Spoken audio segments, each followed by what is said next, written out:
नमस्कार दोस्तों, आप देख रहे हैं इंडिया एट 6। मैं हूं अनीता और रोज की तरह मैं लेकर आई हूं पूरे दिन भर की 5 बड़ी खबरें।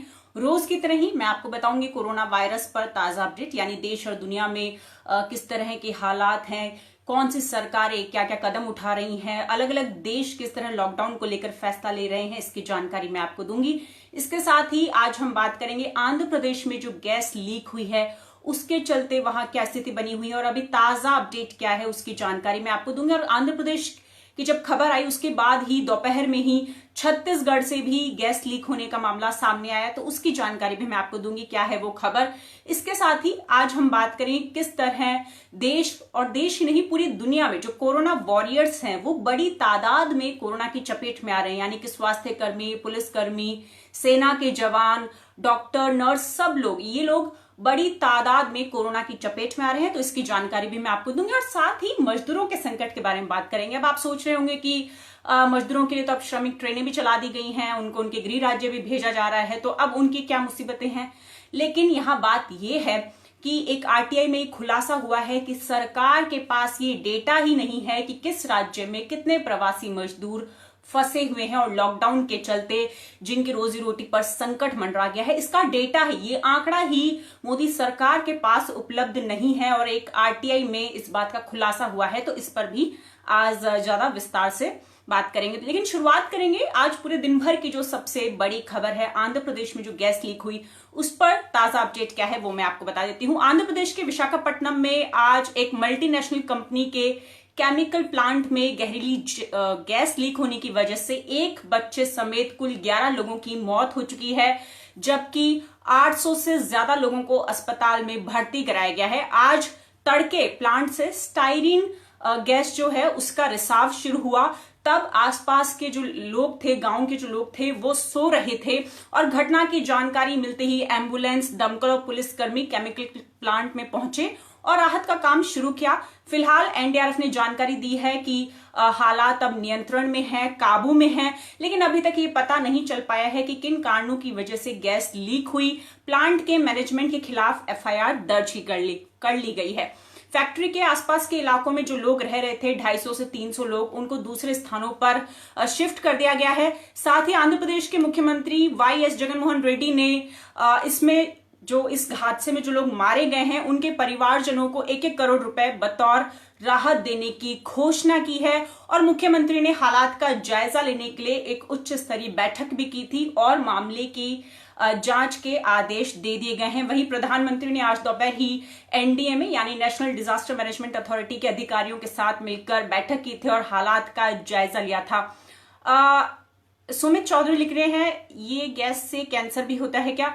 सुमित, स्टाइरिन को लेकर विशेषज्ञों का ये मानना है कि जो सेंट्रल नर्वस सिस्टम है उस पर इसका असर पड़ता है, लेकिन ये भी कहा जा रहा है कि इससे कैंसर होने का भी खतरा रहता है, लेकिन जो पहला इसका सीधा सीधा असर होता है वो सेंट्रल नर्वस सिस्टम पर पड़ता है। तो हालांकि विशेषज्ञ ये भी कहते हैं कि कैंसर से इसका मतलब कैंसर भी हो सकता है, कैंसर का खतरा भी स्टाइरिन गैस जो है वो बढ़ा देती है। ये क्या है ये गैस, इसकी जानकारी मैं आपको दूंगी।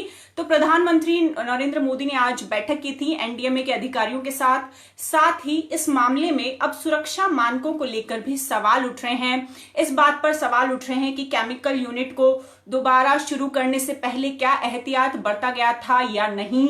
आज ही आंध्र प्रदेश के डीजीपी ने कहा कि मतलब जो फैक्ट्री के मालिक हैं, जो कंपनी का मैनेजमेंट है, उनको आकर बताना होगा कि उन्होंने सुरक्षा मानकों का पालन किया था या नहीं और उनके खिलाफ क्रिमिनल एक्शन भी लिया जा सकता है। वहीं राष्ट्रीय मानवाधिकार आयोग ने इस पूरे मामले में आंध्र प्रदेश और केंद्र सरकार को नोटिस भेज दिया है और इसके साथ ही भी मामला हाईकोर्ट में भी पहुंच गया है। आंध्र प्रदेश हाईकोर्ट ने इस मामले का संज्ञान लेते हुए केंद्र सरकार और राज्य सरकार को नोटिस जारी कर दिया है और सवाल पूछा है कि रिहायशी इलाके में प्लांट बनाने की इजाजत कैसे दे दी गई। बता दें, अब जो कि स्टाइरिन गैस का सुमित ने सवाल पूछा था, तो बता दें कि स्टाइरिन गैस जो है इसका इस्तेमाल प्लास्टिक और रबड़ बनाने में होता है और इसे सूंघने या निगलने पर सेंट्रल नर्वस सिस्टम पर असर पड़ सकता है और कैंसर की भी बड़ी वजह ये गैस बन सकती है। तालिब मलिक लिख रहे हैं कितनी मौत हो चुकी है? एक बच्चे समेत अब तक कुल 11 लोगों की मौत हो चुकी है। 800 से ज्यादा लोग अस्पताल में भर्ती हैं। तो ये माना जा रहा है कि वहां पर मौत का आंकड़ा बढ़ सकता है। हालांकि खुद मुख्यमंत्री वाईएस जगनमोहन रेड्डी जो हैं वो जाकर हालात का जायजा ले चुके हैं। किंग्स जॉर्ज जो वहां का मेडिकल अस्पताल है वहां जाकर उन्होंने पीड़ित लोगों से मुलाकात भी की थी। तो अभी तक 11 लोगों की कुल मौत हुई है। कैथरिक लिख रहे हैं ये एक्सीडेंट हुआ कैसे? देखिए, गैस लीक होने के कारण अभी तक पता नहीं चल पाया है। अभी सिर्फ जांच की कमेटी बैठा दी गई है, जांच होगी तभी कुछ पता चलेगा। अभी सिर्फ जो कंपनी के या जो फैक्ट्री के मालिक हैं उनके खिलाफ एफआईआर दर्ज कराई गई है। इतनी ही जानकारी है। इसको लेकर ये नहीं पता चल रहा है कि गैस का रिसाव क्यों हुआ। हालांकि अब सुरक्षा मानकों पर भी सवाल उठने लगे हैं। और आंध्र प्रदेश की एक खबर आज सुबह आई और उसके बाद दोपहर में छत्तीसगढ़ से भी एक ऐसी ही खबर सामने आई। छत्तीसगढ़ के रायगढ़ जिले में जहरीली गैस के रिसाव की एक खबर सामने आई थी। रायगढ़ के एसपी ने बताया कि शक्ति पेपर्स के प्लांट में सफाई के दौरान जहरीली गैस लीक हुई और इस दौरान वहां 7 मजदूर बेहोश हो गए जिन्हें अस्पताल ले जाया गया। इन 7 में से 3 मजदूरों की हालत अभी भी गंभीर बनी हुई है। और साथ ही ये दैनिक भास्कर ने ये जानकारी दी है, या दैनिक भास्कर ने दावा किया है कि ये घटना बुधवार की है। लेकिन जो पेपर मिल के मालिक थे उन्होंने इस घटना को छुपाया और आज इसके बारे में जानकारी मिली, जिसके बाद जो पेपर मिल के मालिक थे उनके खिलाफ एफआईआर दर्ज की गई है। तो आंध्र प्रदेश में आज एक बड़ा हादसा हुआ और उसके बाद दोपहर में छत्तीसगढ़ से भी ऐसी ही खबर सामने आई और दोनों ही मामलों में जो फैक्ट्री मालिक हैं या जो पेपर मिल के मालिक हैं उनके खिलाफ एफआईआर दर्ज की जा चुकी है और जांच के आदेश दे दिए गए हैं। और खुद प्रधानमंत्री मोदी और नेशनल डिजास्टर मैनेजमेंट जो अथॉरिटी है वो लगातार आंध्र प्रदेश के जो हालात हैं उन पर लगातार निगरानी बढ़ते हुए ही ये कहा जा रहा है कि गैस को न्यूट्रलाइज कर दिया गया है। अब उसका जो असर है वो खत्म हो गया है। लेकिन 800 से ज्यादा लोग अब भी अस्पताल में भर्ती हैं और कुल 11 लोगों की अब तक मौत हो चुकी है। आंध्र प्रदेश का जो हादसा हुआ विशाखापट्टनम में वहां पर, हालांकि राहत की बात यह है कि छत्तीसगढ़ में जो हादसा हुआ वहां पर सिर्फ 3 मजदूरों की हालत गंभीर बनी हुई है, किसी की मौत नहीं हुई है। तो 7 मजदूर बेहोश हो गए थे। ये घटना, ये खबर कल की है, लेकिन आज मीडिया में खबरें सामने आई और जिसके बाद छत्तीसगढ़ के जो रायगढ़ जिले के जो शक्ति पेपर मिल है उसके मालिकों के खिलाफ एफआईआर दर्ज कर ली गई है। तो ये थी बड़ी खबर आज की। बढ़ेंगे अगली खबर की और बात करेंगे सुमित रायगढ़ में, क्योंकि जैसा कि मैंने बताया कि आज की खबर नहीं है, ये कल की खबर है। लेकिन आज दोपहर 3 बजे के आसपास ये खबर मीडिया में ब्रेक हुई थी, तब लोगों ने इस पर खबरें करना शुरू की। एशियाविल हिंदी ने भी इस पर खबर की है। लेकिन आज ही वहां के जो एसपी हैं और जो जिला कलेक्टर हैं वो गए थे अस्पताल में उन मजदूरों से मुलाकात करने और वहां जाकर उन्होंने मुलाकात की और जायजा लिया कि उनकी हालत कैसी है। लेकिन ये नहीं पता चल पाया है कि ये घटना कल हुई थी या आज हुई थी और कब हुई थी, इसकी जानकारी नहीं है। बस क्योंकि आज ये मीडिया में आई थी तो आज का मैं आपको बता सकती हूँ। मोहम्मद तालिब लिख रहे हैं जब कोई एक्सीडेंट होता है तो सवाल उठता है कि पहले क्यों नहीं कि प्लांट बनाने की अनुमति किसने दी। बिल्कुल लगा, जैसा कि मैंने आपको बताया तालिब कि आंध्र प्रदेश हाईकोर्ट ने भी इस मामले में केंद्र और राज्य सरकार को नोटिस जारी किया है। हाईकोर्ट ने इस पूरे मामले की सू मोटो कॉग्निजेंस लेते हुए नोटिस जारी किया है और ये पूछा है कि रिहायशी इलाकों में प्लांट बनाने की अनुमति आखिरकार किसने दी। तो बढ़ेंगे अगली खबर की और बात करेंगे कोरोना वॉरियर्स के बारे में। जैसा कि मैंने आपको बताया था कि देश ही नहीं, यानी कि भारत ही नहीं, पूरी दुनिया में कितनी बड़ी तादाद में जो कोरोना वॉरियर्स हैं, यानी कि स्वास्थ्य कर्मी, पुलिसकर्मी, सेना के जवान, वो लोग जो फ्रंट लाइन पर आकर कोरोना से लड़ाई लड़ रहे हैं, कोरोना से जंग लड़ रहे हैं, वो कितनी बड़ी तादाद में कोरोना की चपेट में आ रहे हैं, इसकी जानकारी मैं आपको दूंगी। आज ही आपने ये देखा होगा कि दिल्ली पुलिस के जवान जिनकी मौत हो गई थी कोरोना के चलते, अमित, उनके परिवार को दिल्ली सरकार 1 करोड़ रुपए देगी, मुआवजा देगी। मुख्यमंत्री अरविंद केजरीवाल ने इसकी घोषणा की। अमित कुमार की मंगलवार को मौत हो गई थी कोरोना के चलते, लेकिन बुधवार को उनकी रिपोर्ट आई थी और उसमें कोरोना पॉजिटिव ये पता चला था। लेकिन आपको जानकर हैरानी होगी कि देश में आम लोगों के साथ साथ बड़ी तादाद में डॉक्टर्स, नर्स, स्वास्थ्य कर्मी, पुलिस, सेना के जवान भी कोरोना की चपेट में आ चुके हैं। मुंबई में आज 250 पुलिसकर्मी कोरोना पॉजिटिव पाए गए हैं, जिनकी रिपोर्ट कोरोना पॉजिटिव आई है। और इसके साथ ही पूरे महाराष्ट्र में 450 से ज्यादा पुलिस के जवान जो हैं वो अब तक कोरोना वायरस से संक्रमित पाए गए हैं। इसके साथ ही महाराष्ट्र में 4 पुलिसकर्मियों की मौत भी हो चुकी है।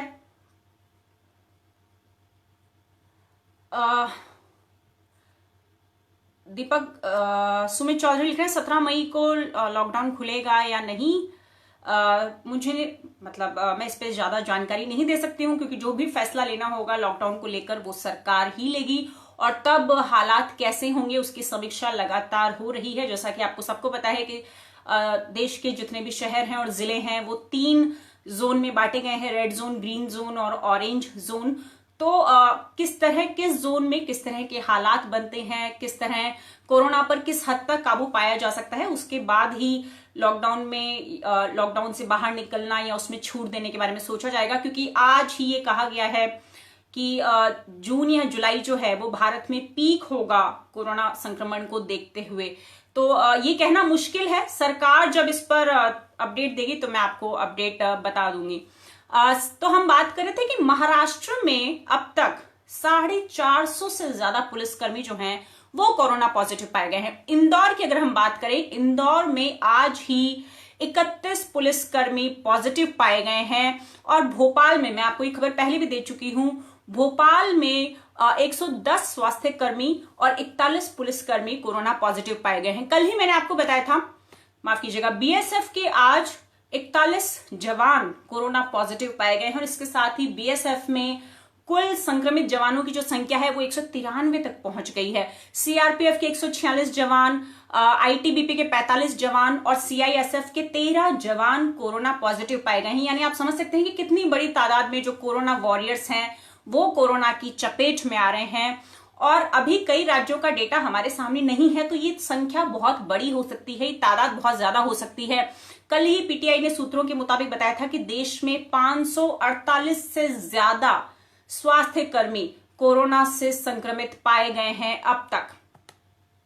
और अगर मैं आपको पूरी दुनिया भर का आंकड़ा बताऊं कि पूरी दुनिया भर में कोरोना वायरस से कितने कोरोना वॉरियर्स संक्रमित हो गए हैं, तो आपको जानकर हैरानी होगी कि पूरी दुनिया भर में 90,000 स्वास्थ्य कार्यकर्ता कोरोना पॉजिटिव पाए गए हैं अब तक। 90,000, इसमें डॉक्टर्स और नर्सेस शामिल हैं। ये डेटा दिया है अंतर्राष्ट्रीय काउंसिल ऑफ नर्स, आईसीएन ने ये डेटा दिया है। और इसमें आज ये बात कही गई है कि 90,000 स्वास्थ्य जो कर्मचारी हैं पूरी दुनिया में, यानी कि डॉक्टर्स और नर्सेस, वो कोरोना पॉजिटिव पाए गए हैं। और इनके पीछे, इनके कोरोना से संक्रमित होने के पीछे जो सबसे बड़ी वजह बताई जा रही है वो ये कि सुरक्षा उपकरणों की कमी के चलते, क्योंकि ये कोरोना के एक्सपोजर में आते हैं और इसलिए इनको कोरोना ने अपनी चपेट में ले लिया। तो 90,000 स्वास्थ्य कर्मी जो हैं पूरी दुनिया में वो कोरोना की चपेट में आ चुके हैं। अब तक इस बीमारी से पूरी दुनिया में 260 नर्सों की मौत हो चुकी है।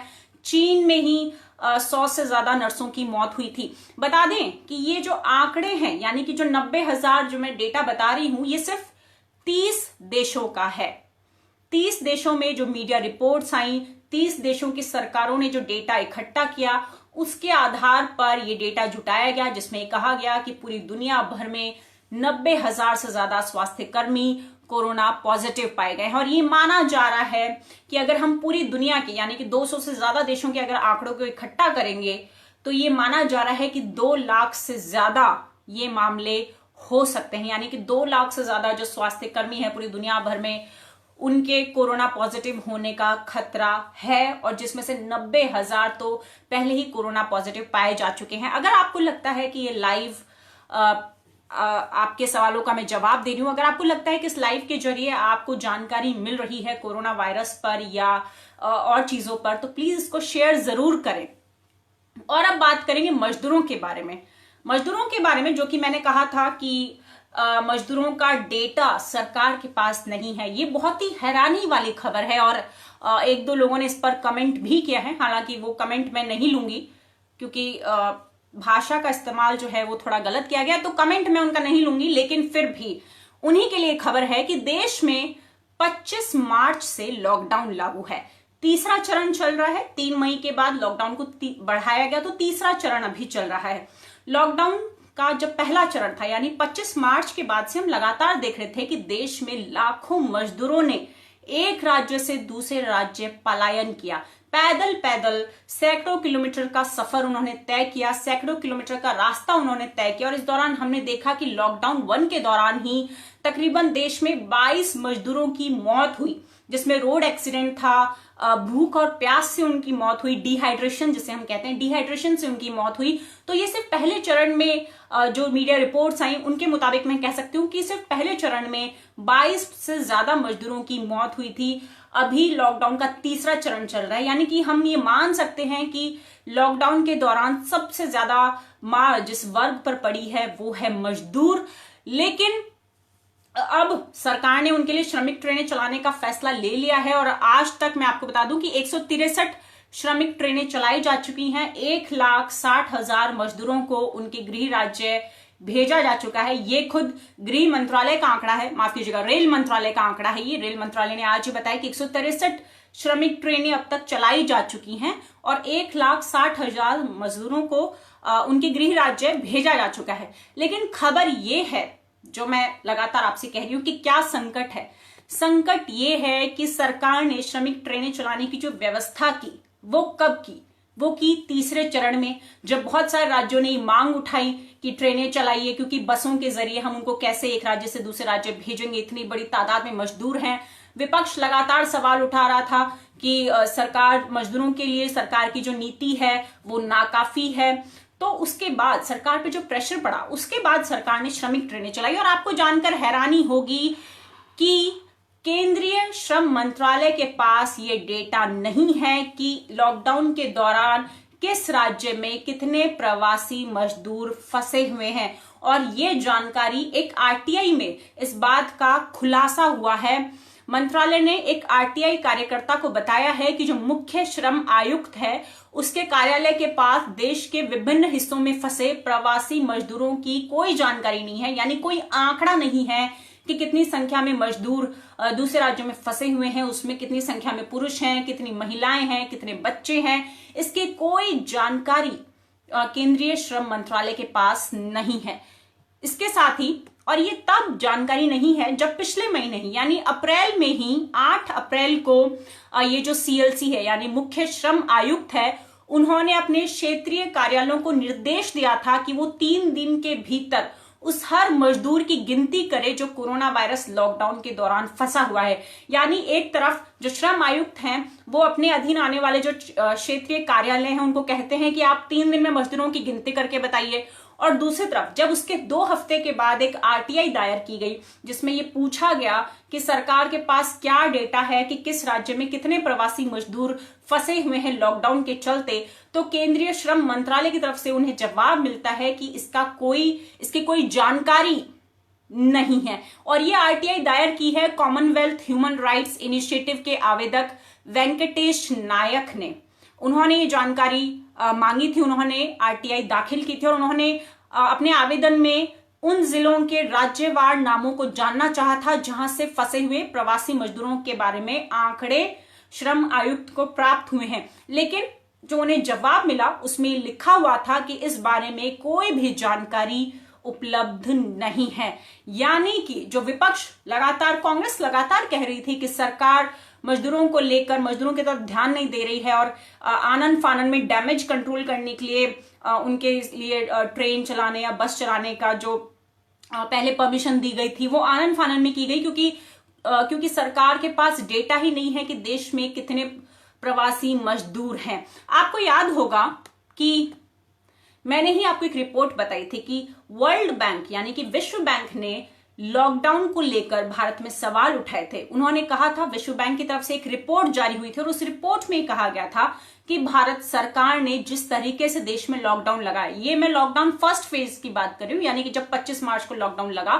तो विश्व बैंक ने ये कहा कि देश में जिस तरीके से लॉकडाउन लगा हुआ है उसकी वजह से लाखों मजदूरों पर संकट मंडरा गया है। और विश्व बैंक ने जो डेटा दिया था वो था 40 लाख मजदूर। विश्व बैंक ने खुद अपनी रिपोर्ट में कहा है कि 40 लाख से ज्यादा मजदूरों पर लॉकडाउन के चलते, क्योंकि आनन फानन में सरकार ने लॉकडाउन लगाया, उसके चलते 40 लाख मजदूरों पर रोजी रोटी का संकट मंडरा गया। और विश्व बैंक ने इसे लेकर मोदी सरकार पर सवाल भी उठाया था कि लॉकडाउन को इस तरह एकदम से नहीं लगाना चाहिए था, और लगातार विपक्ष भी सवाल उठाता आया। लेकिन ये हैरानी की बात है, जो केंद्रीय श्रम मंत्रालय है उनके पास ये डेटा ही नहीं है। एक तरफ सरकार कहती है कि हम मजदूरों के लिए ये स्कीम ला रहे हैं या उनकी सामाजिक सुरक्षा के लिए ला रहे हैं, हम उनके लिए ट्रेनें चला रहे हैं, उनके रहने और खाने पीने की व्यवस्था कर रहे हैं। लेकिन सच बात यह है कि जो केंद्रीय श्रम मंत्रालय है, जो मोदी सरकार के अधीन आता है, उसके पास कोई डेटा नहीं है, कोई जानकारी नहीं है कि किस राज्य में कितने प्रवासी मजदूर फंसे हुए हैं लॉकडाउन के चलते। इस संकट के बारे में मैं आज बात करना चाह रही थी। बढ़े अगली खबर की ओर और बात करेंगे देश में कोरोना का क्या आंकड़े हैं या किस तरह के डेटा हैं, वो मैं आपको बता देती हूं। देश में कोरोना वायरस संक्रमण खौफनाक तरीके से बढ़ रहा है। रोजाना संक्रमितों और मौत के आंकड़ों में इजाफा हो रहा है। और जैसा कि मैंने कल भी बताया था कि अब स्वास्थ्य मंत्रालय सिर्फ दिन में एक बार डेटा को अपडेट करता है, यानी कि कोरोना संक्रमण के कुल कितने मामले हैं, ये सुबह सिर्फ 9 बजे अपडेट होता है। तो ये जो जितना भी मैं आपको डेटा बताऊंगी वो सुबह 9 बजे तक का होगा। राज्यवार जो डेटा है वो अपडेट होता रहता है, लेकिन स्वास्थ्य मंत्रालय अब दिन में सिर्फ एक बार बताता है। तो अब तक 53,000 के करीब कोरोना के मामले हो चुके हैं देश में।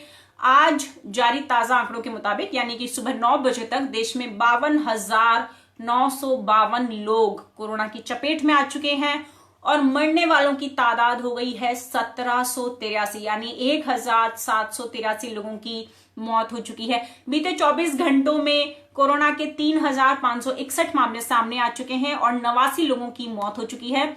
अगर पिछले 3 दिनों का आंकड़ा देखें तो कोरोना संक्रमण के पिछले 3 दिनों में 10,000 नए मामले सामने आए हैं और रिकवरी रेट की अगर हम बात करें तो 28.83% भारत में रिकवरी रेट है कोरोना संक्रमित लोगों की। अब तक 15,267 लोग ठीक हो चुके हैं कोरोना के चलते। महाराष्ट्र में अगर हम बात करें, सबसे ज्यादा प्रभावित अगर कोई राज्य है तो वो है महाराष्ट्र। महाराष्ट्र में कुल संक्रमितों की संख्या 16,000 को पार कर गई है। महाराष्ट्र में अब तक 16,758 लोग कोरोना की चपेट में आ चुके हैं और मरने वालों की तादाद भी 651 पर पहुंच गई है। 10,000 से ज्यादा मामले अकेले मुंबई से सामने आए हैं। राजधानी मुंबई, यानी महाराष्ट्र की राजधानी मुंबई में 10,714 मामले हो चुके हैं कोरोना के अब तक।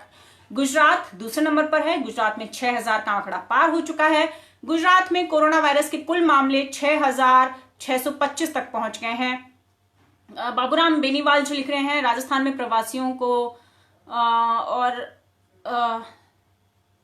राजस्थान में प्रवासियों को गांव ले आए हैं और आगे हमारी राजस्थान सरकार सीमा सील कर, हाँ, राजस्थान ने आज ये कहा है कि वो राज्य की सीमा जो है उसको सील कर देगी। तो राजस्थान, सिर्फ राजस्थान ही नहीं, देश के अलग अलग राज्यों में जो प्रवासी मजदूर हैं, जैसा कि मैंने पहले भी बताया था बाबूराम जी कि 1,60,000 मजदूरों को अब तक उनके गृह राज्य भेजा जा चुका है। तो देश के अलग अलग राज्य, चाहे वो बिहार हो, उत्तर प्रदेश हो, झारखंड हो, पश्चिम बंगाल हो, राजस्थान हो, सब जगह जो प्रवासी मजदूर हैं वो वापस अपने राज्य पहुंच रहे हैं धीरे धीरे करके। तो गुजरात में अब तक 6,625 लोग कोरोना की चपेट में आ चुके हैं। दिल्ली में 5,532 मामले हो चुके हैं। राजस्थान में आज दोपहर 2 बजे तक 45 नए मामले सामने आए और राजस्थान में अब तक कोरोना के कुल 3,400 मामले सामने आ चुके हैं और मृतकों का जो आंकड़ा है वो 95 तक पहुंच गया है। उत्तर प्रदेश के 66 जिलों में कोरोना संक्रमण फैल चुका है और 3,059 मामले सामने आ चुके हैं। मध्य प्रदेश में 3,138 यानी कि 3,138 लोग अब तक कोरोना की चपेट में आ चुके हैं और मध्य प्रदेश में 185 लोगों की मौत हो चुकी है। बिहार के 32 जिले कोरोना की चपेट में आ चुके हैं और 32 जिलों से 546 मामले कुल सामने आए हैं। आंध्र प्रदेश में 1,833 हो गई है कोरोना पीड़ितों की संख्या और कर्नाटक में 700 से ज्यादा मामले सामने आ चुके हैं। तो ये तो था भारत का अपडेट। आगे बढ़ते हुए फटाफट से मैं आपको पूरी दुनिया का अपडेट है वो क्या है, क्या कहते हैं आंकड़े। पूरी दुनिया भर में 2,63,000 से ज्यादा लोगों की अब तक मौत हो चुकी है कोरोना संक्रमण के चलते। 37 लाख से ज्यादा लोग इससे पीड़ित है, इससे संक्रमित है। जॉन्स हॉपकिंस यूनिवर्सिटी के मुताबिक दुनिया भर में अब तक 37,55,000 से ज्यादा लोग कोरोना की चपेट में आ चुके हैं, कोरोना पॉजिटिव पाए गए हैं। अमेरिका सबसे ज्यादा प्रभावित है। अमेरिका में 12,26,000 लोग कोरोना पॉजिटिव पाए गए हैं, जिनमें से 73,000 लोगों की मौत हो चुकी है। ब्रिटेन मौतों के आंकड़े में दूसरे नंबर पर पहुंच गया है और ब्रिटेन में मरने वालों की तादाद 30,000 को पार कर गई है। ब्रिटेन में अगले सप्ताह से लॉकडाउन में कुछ छूट दी जाएगी, क्योंकि जो बैंक ऑफ इंग्लैंड है, यानी कि वहां का जो सबसे बड़ा बैंक है, उसने कह दिया है कि ब्रिटेन की जो अर्थव्यवस्था है उसको बड़ा झटका लगने वाला है, जिसके बाद ब्रिटेन सरकार ने तय किया है कि वहां पर अगले हफ्ते से लॉकडाउन में कुछ छूट दी जाएगी। इसके साथ ही वहां पर संक्रमितों की संख्या की अगर हम बात करें तो ब्रिटेन चौथे नंबर पर है, यानी पहले अमेरिका, स्पेन, इटली और फिर ब्रिटेन आता है। ब्रिटेन में 2,02,000 लोग कोरोना की चपेट में आ चुके हैं। मौत के आंकड़ों में इटली तीसरे नंबर पर है और इटली में 29,684 लोगों की मौत हो चुकी है। ब्राजील में लगातार हालात बिगड़ रहे हैं और ब्राजील में मरने वालों की तादाद 85,000 को पार कर गई है। ब्राजील में लैटिन अमेरिका में सबसे ज्यादा प्रभावित अगर कोई देश है तो वो है ब्राजील, और वहां पर 8,500 लोगों की मौत हो गई है और 1,26,000 लोग कोरोना की चपेट में आ चुके हैं।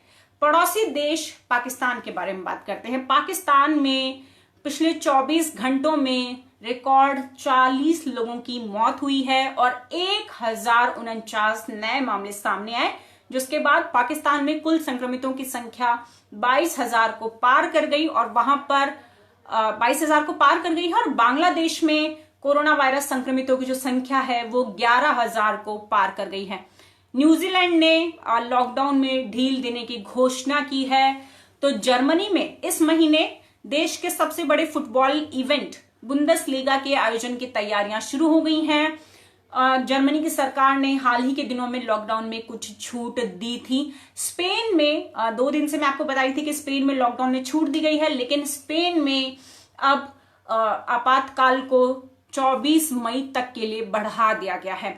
और आपको बता दें कि जहां पूरी दुनिया में लॉकडाउन को लेकर लगातार संशय की स्थिति बनी हुई है, कुछ देश लॉकडाउन में छूट दे रहे हैं, कुछ देश आपातकाल को आगे बढ़ा रहे हैं या लॉकडाउन को आगे बढ़ा रहे हैं, वैसे में WHO ने एक बड़ी बात कह दी है। विश्व स्वास्थ्य संगठन के जो डायरेक्टर जनरल हैं, उन्होंने चेताया है कि लॉकडाउन से निकलने वाले देश अगर चरणबद्ध तरीके से लॉकडाउन को नहीं हटाएंगे तो फिर ये संभावना बहुत ज्यादा हो जाएगी कि उन्हें दोबारा लॉकडाउन में जाना पड़े। ये एक बड़ी बात है कि जहां एक तरफ जैसा कि मैंने बताया कि न्यूजीलैंड में छूट दी जाएगी, ब्रिटेन में अगले हफ्ते से छूट दी जाएगी, बहुत सारे देश, स्पेन की मैंने बात की कि वहां पर आपातकाल को बढ़ाया गया है 24 मई तक।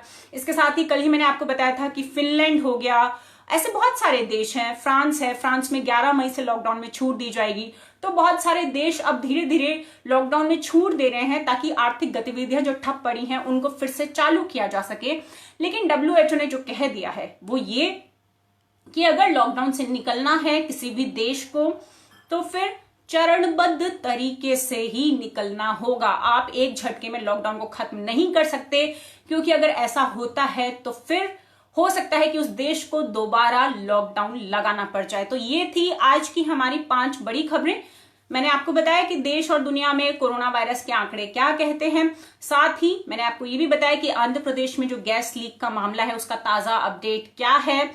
प्रधानमंत्री मोदी खुद हालात पर नजर बनाए रखे हुए हैं। और साथ ही छत्तीसगढ़ में भी जो गैस लीक का मामला सामने आया है, जिसमें 7 मजदूरों की हालत बिगड़ गई है, 3 मजदूरों की हालत गंभीर बनी हुई है अभी तक, उसकी जानकारी भी मैंने आपको दी। और साथ ही मजदूरों के बारे में जब हम बात कर रहे थे तो मैंने आपको बताया कि मोदी सरकार ने श्रमिक ट्रेनें चला दी हैं, 1,60,000 मजदूरों को उनके गृह राज्य भेज दिया है। लेकिन सच ये है कि केंद्रीय श्रम मंत्रालय के पास ये जानकारी नहीं है, ये डेटा नहीं है कि इस वक्त देश के अलग अलग राज्यों में कितने प्रवासी मजदूर फंसे हुए हैं लॉकडाउन के चलते। तो जो मजदूरों के संकट पर हम लगातार चर्चा करते आए हैं उसमें ये एक बड़ी जानकारी है। तो ये थी आज की हमारी 5 बड़ी खबरें। इस लाइव को शेयर जरूर करें और जाने से पहले मेरी आप सभी से गुजारिश है कि 1 मिनट का वीडियो बनाकर आप जरूर भेजें इशाविल हिंदी को। आपको बताना है 1 मिनट का वीडियो बनाकर कि आपकी दिनचर्या क्या है, लॉकडाउन के दौरान आप अपना वक्त कैसे बिता रहे हैं, इसकी जानकारी आपको हमें देनी है। इशाविल हिंदी का व्हाट्सएप नंबर नोट डाउन कर लीजिए 9003074655 9003074655।